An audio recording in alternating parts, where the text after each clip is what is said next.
भाई अस्सलाम वालेकुम, क्या हाल है? ठीक हो जी? अच्छा, ये इलाके का नाम क्या है भाई खलील भाई? भाई क्या दिनपुर। अच्छा, दिनपुर है ना फार्म है छोटा जिहा जानवर और मंजी और उस तरफ गई माशाल्लाह चंगियां गुजारे दियां गई हैं। उस तो अलावा जो है ना फार्म की लोकेशन और फार्म के नाल जो है कुछ मंजियां और मंजियां नाल जो है बकरियां मक्खी चीनी बकरियां। चाचा कितने हैं?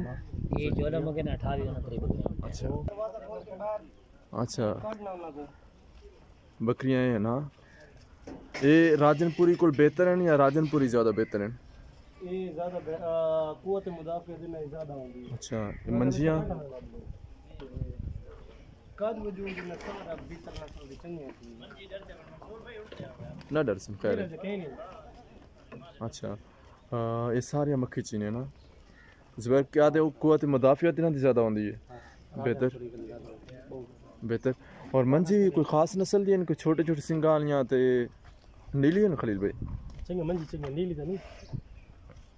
हुन एक मेणी खड़ी है मंजा अच्छी है माशाल्लाह, सेहत ठीक है। ये जरी खड़ी है कोई और नस्ल दी ये ना ये सामने ना मत्था ही अलग है बिल्कुल। ना ना ना ना ना ना ना ना बकरियां कुल टोटल कितने हैं बच्चे? 15 हैं। ठीक है।